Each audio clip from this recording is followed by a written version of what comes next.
Everyone, मेरे YouTube channel में आप सबका फिर से स्वागत है।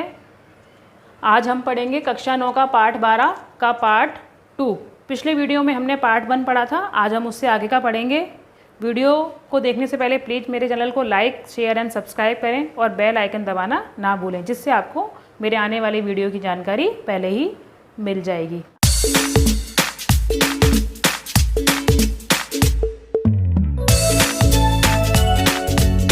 आइए आगे पढ़ते हैं। देख रहा था जो सुस्थिर हो। सुस्थिर का अर्थ होता है जो कभी रुकता ना हो। नहीं बैठती थी क्षण भर, हाय वही चुपचाप पड़ी थी। अटल शांति सी धारण कर। अटल ऐसी शांति जिसे हिलाया ना जा सके, अर्थात जिस शांति को कभी भी तोड़ा ना जा सके। सुनना वही चाहता था मैं, उसे स्वयं ही उकसा कर। मुझको देवी के प्रसाद का एक फूल ही दो लाकर। आगे कवि कहते हैं कि जो बच्ची कभी भी सुस्थिर नहीं रहती थी, यानी कभी भी घर में नहीं टिकती थी, इधर से उधर वह घूमती रहती थी, खेलती रहती थी, चहल पहल करती रहती थी, आज वही लड़की चुपचाप पड़ी थी। आज वही लड़की बुखार से पीड़ित होकर चुपचाप शैया पर पड़ी थी, क्योंकि वह महामारी का शिकार हो चुकी थी। अटल शांति सी धारण कर, और वह इतनी बीमार थी कि उसने अटल शांति धारण कर ली थी, अर्थात ऐसी शांति जिसे कभी भी तोड़ा ना जा सके।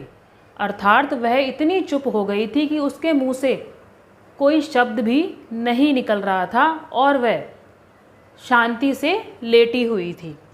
सुनना वही चाहता था मैं, उसे स्वयं ही उकसा कर। आगे कवि कहते हैं कि उसके पिता उसके पास बैठे बैठे यह सोच रहे हैं कि एक बार मुझसे उठकर कह दो कि पिताजी मुझे देवी के प्रसाद का एक फूल लाकर दे दो। उसके पिता ऐसे सोच रहे हैं कि ये कब से चुपचाप पड़ी है, कम से कम दो शब्द ही बोले। वो खुद उनके मन में इच्छा थी कि वो उसको झकझोर कर, अर्थात उसको हिलाकर पूछें कि बेटी क्या तुझे देवी का फूल लाकर दूं। एक बार वो चाहते हैं कि वो फिर से अपनी इच्छा प्रकट करे और वो उसकी इच्छा को पूर्ण करने के लिए तैयार हो जाएं, परंतु ऐसा नहीं हो पा रहा था।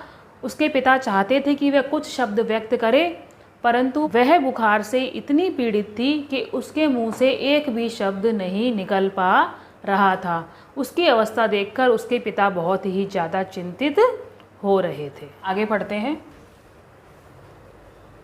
सुखिया ने इच्छा प्रकट की थी अपने पिता से कि उसे देवी माँ के मंदिर का एक फूल लाकर दो। अब उसके पिता गए हैं मंदिर फूल लेने, तो यहाँ पर मंदिर का वर्णन है। मंदिर कैसा दिखता है। ऊंचे शैल शिखर के ऊपर मंदिर था विस्तीर्ण विशाल। स्वर्ण कलश सरसिज वियसित थे, पाकर समुदित रविकर जाल। दीप धूप से आमोदित था मंदिर का आंगन सारा। गूंज रही थी भीतर बाहर मुखरित उत्सव की धारा। आइए शब्दों के अर्थ जान लेते हैं। शैल का अर्थ होता है पर्वत, शिखर का अर्थ होता है चोटी, विस्तीर्ण का अर्थ होता है फैला हुआ, विशाल यानी बड़ा। स्वर्ण कलश यानी कि सोने के घड़ों के समान। कलश का अर्थ होता है घड़ा। स्वर्ण यानी सोना, यानी कि सोने के घड़े के समान। सरसिज यानी कमल, विहसित यानी खिले हुए, आमोदित यानी आनंद से भरा, रवि कर जाल यानी सूर्य की किरणों का समूह, मुखरित यानी प्रकट।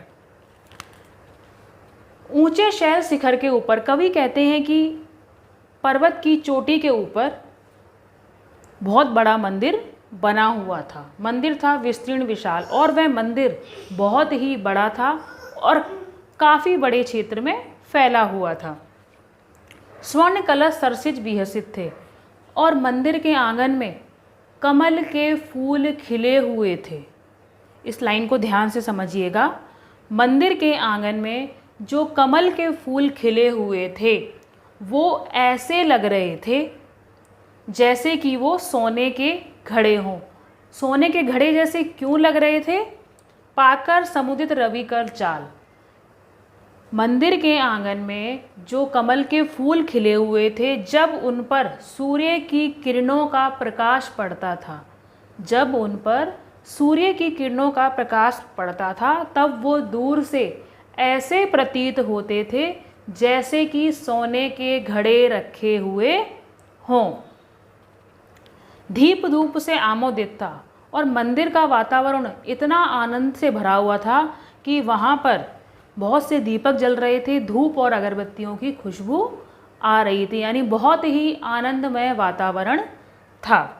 गूंज रही थी भीतर बाहर मुखरित उत्सव की धारा, और मंदिर में जाने के बाद इतना अच्छा लग रहा था, ऐसा प्रकट हो रहा था कि मंदिर के अंदर कोई उत्सव चल रहा हो। इस प्रकार कवि ने इन पंक्तियों में मंदिर के वर्णन को व्यक्त किया है। आगे पढ़ते हैं। भक्त वृंद मृदु मधुर कंठ से गाते थे सब भक्ति मृदुमय, पतित तारिणी पाप हारिणी माता तेरी जय जय जय। पतित तारिणी तेरी जय जय मेरे मुख से भी निकला, बिना बढ़े ही आगे को जाने किस बल से ढिकला। आगे कवि कहते हैं कि जब उनके पिता यानी सुखिया के पिता मंदिर में फूल लेने गए तो वहाँ पर भक्त वृंद यानी भक्तों का समूह, मृदु मधुर, मधुर यानी मीठा, मृदु यानी कोमल, वहाँ पर सभी भक्तों का समूह अपने मधुर कंठ से माता के गीत गा रहे थे। गाते थे सब भक्ति मृदुमय, मृदुमय का अर्थ है खुशी सहित, और खुशी सहित खुशी का वातावरण था और वो अनेक प्रकार के माता के गीत गा रहे थे। मंदिर का वातावरण जो था बहुत ही ज़्यादा आनंदमय था। पतित तारिणी पाप हारिणी, पतित तारिणी यानी उद्धार करने वाली, वह गीत गा रहे थे। पतित तारिणी पाप हारिणी माता तेरी जय जय जय, अर्थात लोगों का उद्धार करने वाली, लोगों के दुख दूर करने वाली, लोगों के पाप हरने वाली, हे माता तेरी जय जय जय। जब सुखिया के पिता ने सुना तो सुखिया के पिता ने भी गाया, पतित तारिणी तेरी जय जय मेरे मुख से भी निकला। कवि कहते हैं कि जब सुखिया के पिता मंदिर में गए थे तो उन्होंने भी माता की आराधना की और कहा, पतित तारिणी तेरी जय जय जय। जैसे ही उन्होंने ये शब्द कहे, बिना बढ़े ही आगे को जाने किस बल से ढिकला। सुखिया के पिता को न जाने किस अनजान शक्ति ने मंदिर के अंदर ढकेल दिया, क्योंकि वो बहुत ही डरते हुए मंदिर के अंदर गए थे। लेकिन जैसे ही वो मंदिर के अंदर गए, वहाँ का वातावरण देखा, उन्होंने माता की आराधना की और उनको किसी देवीय शक्ति ने अपने आप ही मंदिर के अंदर ढकेल दिया, अर्थात उनके अंदर यह साहस उत्पन्न कर दिया कि तुम भी अंदर आ सकते हो। पढ़ते हैं। मेरे दीप फूल लेकर वे अम्बा को अर्पित करके, दिया पुजारी ने प्रसाद जब आगे को अंजलि भर के, भूल गया उसका लेना झट परम लाभ सा पाकर मैं, सोचा बेटी को माँ के ये पुण्य पुष्प दूँ जाकर मैं। आगे कवि कहते हैं कि जब सुखिया के पिता मंदिर में पुष्प और प्रसाद लेकर माता को अर्पित करने के लिए जा पहुँचे, तब सुखिया के पिता ने दीप और फूल माता को अर्पित अर्थात भेंट कर दिए, अर्थात उनके चरणों में चढ़ा दिए। उन्होंने पुजारी को दिए और पुजारी ने माता के चरणों में भेंट कर दिए। दिया पुजारी ने प्रसाद जब, और जब माता को प्रसाद चढ़ाकर पुजारी ने सुखिया के पिता को वापस प्रसाद देना चाहा, आगे को अंजलि भर के, पुजारी ने अपने दोनों हाथों से जब उन्हें प्रसाद देना चाहा, भूल गया उसका लेना झट, तो सुखिया का पिता उनसे प्रसाद लेना भूल गया अर्थात वह ठिठक गया, क्योंकि नीची जाति के लोगों को मंदिर में आने नहीं दिया जाता था और वह वहाँ खड़ा होकर ही कल्पना करने लगा। परम लाभ सा पाकर मैं, सोचा बेटी को माँ के ये पुण्य पुष्प दूँ जाकर मैं। वह प्रसाद लेना भूल गया और यह कल्पना करने लगा कि अब उसकी बेटी सही हो जाएगी, और वह यह कल्पना कर रहा था कि उसने अपनी बेटी को प्रसाद और फूल खिला दिया है, उसको दे दिया है, और वह महामारी का जो शिकार हुई थी अब वह वास्तव में सही हो जाएगी, ऐसा वह वहाँ खड़े होकर सोच रहा था, इसलिए वो कुछ पल के लिए ठिठक गया था और पुजारी से भी प्रसाद लेना भूल गया था, क्योंकि वो कल्पना कर रहा था कि उसने अपनी बेटी को प्रसाद और फूल दे दिए हैं। बच्चों आगे बढ़ते हैं। सिंहपुर तक भी आंगन से नहीं पहुँचने में पाया, सहसा यह सुन पड़ा कि कैसे यह अछूत भीतर आया। पकड़ो देखो भाग न जावे, बना धूर्त यह है कैसा, साप स्वच्छ परिधान किए हैं भले मानुष के जैसा। सिंहपुर का अर्थ होता है जो मंदिर का मुख्य द्वार होता है, जिससे सभी लोग अंदर आते हैं, वो होता है सिंहपुर। तो यहाँ पर कवि कह रहे हैं कि अभी सुखिया का पिता आंगन से मंदिर के मुख्य द्वार तक भी नहीं पहुँचा था। जैसा कि हमने पिछली पंक्तियों में पढ़ा था कि उसने देवी माँ का प्रसाद मिल गया है और वह बहुत ही प्रसन्न हुआ है। वह घर जाने के लिए जैसे ही मंदिर से निकला, वह अभी आंगन से मंदिर के मुख्य द्वार तक भी नहीं पहुँचा था। तभी सहसा यह सुन पड़ा कि कैसे, सहसा यानी अचानक, अचानक से उसे अपने कानों में एक स्वर सुनाई दिया, यह अछूत भीतर आया। प्रश्नवाचक चिन्ह है, यानी कि प्रश्न किया जा रहा है कि पीछे से किसी ने आवाज़ लगाई, किसी ने उसको पहचान लिया था कि वह निम्न जाति का है और उसने पीछे से ही आवाज़ दी कि यह अछूत मंदिर के भीतर कैसे आ गया, इसकी अंदर आने की हिम्मत कैसे हुई, क्योंकि पुराने समय में जो निम्न जाति के व्यक्ति थे उनको मंदिर में आने नहीं दिया जाता था। पकड़ो देखो भाग ना जावे, उस व्यक्ति ने चिल्लाना शुरू किया कि इसे पकड़ो, कहीं ये मंदिर से बाहर ना चला जाए। बना धूर्त यह कैसा, धूर्त का अर्थ होता है चालाक, कि ये कितनी चालाकी से मंदिर के भीतर आ गया है। और साफ स्वच्छ परिधान, परिधान का अर्थ होता है कपड़े, और देखो कैसे इसने साफ सुथरे कपड़े पहन रखे हैं भले मानुषों के जैसा, और ये हम लोगों के तरह ही भला मनुष्य लग रहा है, अर्थात ये उच्च जाति का लग रहा है। अब यहाँ पर क्या है, जैसे ही वो मंदिर से बाहर निकलना चाहता है लेकिन पकड़ा जाता है, और देवी माँ के मंदिर में आए हुए अन्य भक्त उसको देख लेते हैं और उसको पकड़कर उसे सजा देने का प्रयास करते हैं। आइए आगे बढ़ते हैं। पापी ने मंदिर में घुसकर किया अनर्थ बड़ा भारी। अब सभी लोग इकट्ठा हो गए हैं मंदिर में, तो कह रहे हैं कि ये पापी है। पापी कौन? सुखिया का पिता, कि इस पापी ने मंदिर के भीतर घुसकर बहुत ही बड़ा अनर्थ कर दिया है, अर्थात बुरा कार्य कर दिया है। क्योंकि निम्न जाति का व्यक्ति यदि मंदिर में आ जाए तो जो उच्च जाति के लोग होते थे वो मंदिर को अशुद्ध मानने लगते थे कि ये तो बहुत ही बड़ा अनर्थ हो गया है। कलुषित कर दी मंदिर की चिरकालिक शुचिता सारी। कलुषित यानी कलंकित कर दिया है मंदिर की चिरकालिक। चिरकालिक का अर्थ है जो लंबे समय से पवित्रता बनी हुई है। शुचिता का अर्थ है पवित्रता। कि इस पापी ने मंदिर में आकर जो लंबे समय से पवित्रता बनी हुई थी मंदिर की, उसे कलुषित कर दिया है, अर्थात कलंकित कर दिया है, सारी शुद्धता भंग कर दी है। ए क्या मेरा कलुष बड़ा है देवी की गरिमा से भी। जब वह वहाँ लोगों की ऐसी बातें सुनता है सुखिया का पिता, तो वो अपने मन में ही अपने आप से प्रश्न करता है, क्या मेरा कलुष, क्या कलुष यानी पाप, क्या मेरा पाप इतना बड़ा है कि वो देवी की गरिमा से भी ऊपर है। अर्थात देवी, जहाँ पर देवी माँ विराजमान है वहाँ पर मेरा निम्न जाति का होना किस प्रकार ऊंचा हो सकता है। वहाँ पर तो देवी माँ की गरिमा ही उच्च मानी जाएगी। किसी बात में हूँ मैं आगे माता की महिमा के भी। आगे सुखिया का पिता सोचता है, क्या मैं माता से भी आगे हूँ? क्या मैं, यदि जो वर्ण स्तर बनाया गया है हमारे समाज में, क्या मैं निम्न जाति का हूँ? तो क्या मैं माता से भी आगे हूँ? माता ने ही हम सबको बनाया है, तो मैं उनसे आगे कैसे हो सकता हूँ? क्या मेरा निम्न जाति का होना इतना गलत है कि यदि मैं छोटी जाति का हूँ तो क्या मैं माता की महिमा से भी बड़ा हूँ? माता की महिमा के आगे तो कुछ भी नहीं है। जहाँ पर माता की महिमा का गुणगान किया जाता है वहाँ पर तो वैसे ही शुद्धता का वातावरण होता है।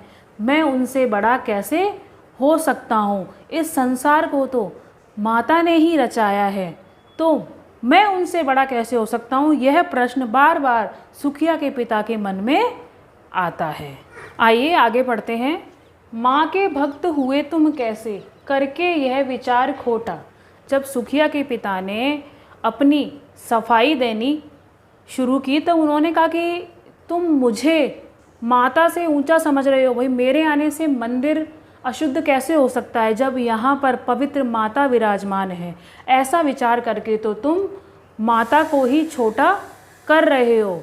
तुम अपने आप को किस प्रकार माता का भक्त कह सकते हो। माँ के सम्मुख ही माँ का तुम गौरव करते हो छोटा। माँ के सामने ऐसी छोटी बातें करके तुम माँ की गौरव यानी महिमा, माँ की महिमा का अपमान कर रहे हो। कुछ न सुना भक्तों ने झट से। आगे कवि कहते हैं कि सुखिया के पिता ने जो भी विचार व्यक्त किए भक्तों ने बिल्कुल भी नहीं सुना और मुझे घेर कर पकड़ लिया। सुखिया के पिता को घेर कर पकड़ लिया, मार मार कर मुक्के घूंसे धम से नीचे गिरा दिया। और सुखिया के पिता को इतना मारा, लात घूंसे मारे और उन्हें नीचे गिराकर बुरी तरह अपमानित किया और उन्हें बहुत सारी चोट भी लग गई। तो इन पंक्तियों से स्पष्ट होता है कि पुराने समय में निम्न वर्ग के व्यक्ति का मंदिर में जाना कितना बुरा माना जाता था। भक्तगण निम्न जाति के व्यक्ति को मारने पर भी उतारू हो जाते थे। ये आगे बढ़ते हैं। आगे कवि कह रहे हैं, मेरे हाथों से प्रसाद भी बिखर गया हाँ सबका सब, हाय अभागी बेटी तुझ तक कैसे पहुँच सके यह अब। न्यायालय ले गए मुझे वे 7 दिवस का दंड विधान, मुझको हुआ था मुझसे देवी का महान अपमान। तो कवि कह रहे हैं कि सुखिया के पिता के हाथों से प्रसाद बिखर गया था। जब वहाँ के भक्तों ने सुखिया के पिता के साथ मारपीट की तो उनके जो दोनों हाथों में प्रसाद था वो वहीं पर गिर गया, सबका सब सारा प्रसाद गिर गया। हाय अभागी यानी कि बुरे भाग्य वाली। तो सुखिया का पिता मन में कह रहा है कि हे अभागी बेटी, मैं तुझ तक ये देवी माँ का प्रसाद नहीं पहुँचा पाया, अब ये तुझ तक किस प्रकार पहुँचेगा। इन लोगों ने तो मुझे यहाँ पर घेर लिया है, मैं तुझ तक ये प्रसाद कैसे पहुँचा सकता हूँ, और ये नीचे गिरकर बिखर भी गया है। न्यायालय ले गए मुझे वो। आगे सुखिया के पिता कहते हैं कि उन्हें वे न्यायालय ले गए। 7 दिवस का दंड विधान यानी दंड की व्यवस्था। उस समय इस कार्य को भी निम्न जाति के लोगों को मंदिर में जाने पर भी दंड की व्यवस्था थी और उस व्यवस्था के अंतर्गत सुखिया के पिता को 7 दिन का कारावास दिया गया, 7 दिन की सज़ा सुनाई गई। मुझको हुआ था मुझसे देवी का महान अपमान। आगे कवि कहते हैं कि सुखिया का पिता कहता है कि मुझसे जो देवी का अपमान हुआ था, मैंने मंदिर में जाकर जो उनकी गरिमा भंग की थी, उस अपमान का मुझे यह दंड मिला कि मुझे 7 दिन का कारावास मिला। आइए आगे पढ़ते हैं। मैंने स्वीकृत किया दंड वह, शीश झुकाकर चुप ही रहे, उस असीम अभियोग दोष का क्या उत्तर देता क्या कहे। 7 रोज ही रहा जेल में, या कि वहाँ सदियाँ बीती, अविश्रांत वर्षा करके भी आंखें तनिक नहीं रीती। आगे कवि कहते हैं कि सुखिया के पिता को जो मंदिर में घुसने के लिए दंड दिया गया था, वह स्वीकृत यानी स्वीकार करना, वह दंड सुखिया के पिता ने सिर झुकाकर चुप रहकर स्वीकार कर लिया था। उस असीम अभियोग दोष का, उस आरोप का, जिस आरोप का कोई अर्थ ही नहीं था, उसके लिए वह क्या कहता और उनके प्रश्नों का क्या उत्तर देता। इसलिए सुखिया के पिता ने अपनी सफाई में कुछ भी नहीं कहा और वह चुप ही रहा। 7 रोज ही रहा जेल में। सुखिया का पिता 7 दिन जेल में रहा था, या कि वहाँ सदियाँ बीती, परंतु सुखिया के पिता को जेल में रहकर ऐसा लग रहा था कि वह कितनी सदियाँ बीत गई हैं, क्योंकि वह अपनी बेटी के लिए चिंतित था। इसलिए उसे एक एक पल एक एक सदी के समान प्रतीत हो रहा था। अविश्रांत वर्षा करके भी, अविश्रांत यानी बिना रुके बिना आराम के वह रोता रहा जेल में, आंखें तनिक नहीं रुकती, फिर भी उसकी आंखों में उतने ही आंसू थे। 7 दिन लगातार रोने के बाद भी उसकी आंखें नहीं सूखी, उनकी आंखों में उतना ही दुख और उतने ही आंसू थे, क्योंकि सुखिया का पिता अपनी बेटी के ज्वर से बहुत ही ज़्यादा चिंतित था और उसकी चिंता में वह लगातार आंसू बहाता रहा, लेकिन फिर भी उसका दुख बिल्कुल भी कम नहीं हुआ। आगे की पंक्तियाँ पढ़ते हैं। दंड भोग कर जब मैं छूटा, पैर न उठते थे घर को, पीछे ठेल रहा था कोई, भय जर्जर तनु पंजर को, पहले की सी लेने मुझको, नहीं दौड़कर आई वह, उलझी हुई खेल में ही हाँ, अब की दीन दिखाई वह। तो यहाँ पर कवि सुखिया के पिता की मन स्थिति का वर्णन करते हुए कहते हैं कि सुखिया का पिता जब दंड भोगकर जेल से छूटा तो उसके पैर घर की ओर नहीं उठ रहे थे और सुखिया के पिता को ऐसा लग रहा था कि कोई पीछे से उन्हें धक्का दे रहा है। भय जर्जर यानी भय से पीड़ित, तनु पंजर यानी तनु का अर्थ होता है शरीर, पंजर यानी हड्डियों का ढांचा, जो हड्डियों से बना हुआ उनका शरीर था उसको कोई पीछे से धक्का दे रहा था। क्योंकि सुखिया का पिता किसी अज्ञात भय से चिंतित था, इसलिए उसके कदम घर की ओर नहीं उठ रहे थे। पहले किसी लेने मुझको, जैसे ही सुखिया का पिता घर पहुंचा तो उनका वर्णन करते हुए कवि कहता है कि नहीं दौड़कर आई वे। पहले जब सुखिया के पिता घर पहुंचते थे तो सुखिया दौड़कर आकर उनके गले लग जाती थी, लेकिन अब की बार ऐसा कुछ भी नहीं हुआ। आगे उलझी हुई खेल में ही हाँ अब की दीन दिखाई दे, या फिर सुखिया का तो या तो दौड़ कर आया करती थी या फिर अपने पिता को बाहर ही खेलती हुई मिल जाती थी, लेकिन अब की बार ना तो वो दौड़ कर आई और ना ही वो किसी खेल में व्यस्त दिखाई दी। यह सब सोचकर सुखिया का पिता बहुत ज़्यादा डर गया था कि पता नहीं सुखिया को क्या हुआ है और उसके मन में अनेक सवाल उठ रहे थे। तो इन पंक्तियों में सुखिया के पिता की चिंता को व्यक्त किया गया है। आगे की पंक्तियाँ पढ़ते हैं। उसे देखने मरगट को ही गया दौड़ता हुआ वहाँ, मेरे परिचित बंधु प्रथम ही फूंक चुके थे उसे जहाँ, बुझी पड़ी थी चिता वहाँ पर, छाती धधक उठी मेरी, हाय फूल सी कोमल बच्ची हुई राख की ढेरी। तो आगे की पंक्तियों में कवि कहते हैं कि जब सुखिया का पिता घर पहुंचा, जब उसे वह घर में कहीं नहीं मिली और घर में अपार शांति छाई हुई थी, तब उसे लोगों से पता चला कि उसकी बेटी मर चुकी है और उसके रिश्तेदार उसे शमशान भूमि में लेकर जा चुके हैं। तब वह मरघट यानी शमशान, तब वह बदहास व दौड़ता हुआ शमशान में ही जा पहुंचा। मेरे परिचित बंधु प्रथम ये फूंक चुके थे उसे, फूंक यानी जला चुके थे, उसका अंतिम संस्कार कर चुके थे। जैसे ही सुखिया का पिता वहाँ पहुँचा, वह देखता है कि उसके पहुँचने से पहले ही उसके जो परिचित जानने वाले रिश्तेदार थे वो उसका अंतिम संस्कार कर चुके थे।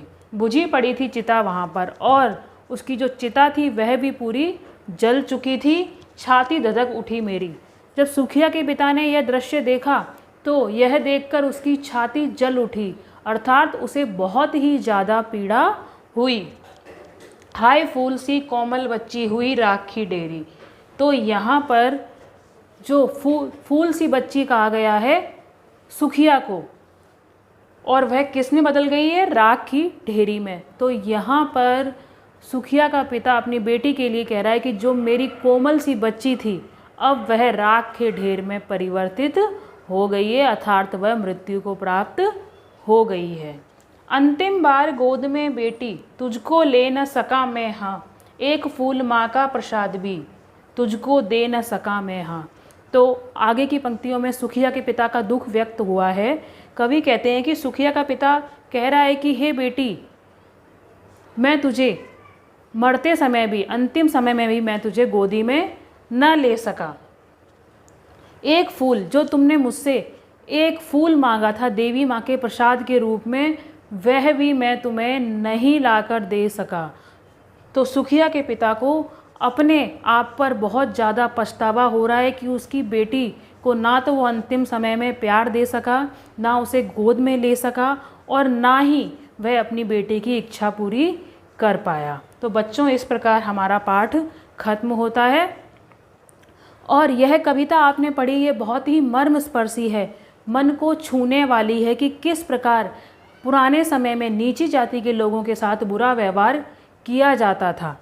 तो यदि बच्चों आपको ये कविता समझ आई हो तो प्लीज़ मेरे वीडियो को शेयर एंड सब्सक्राइब करें। धन्यवाद।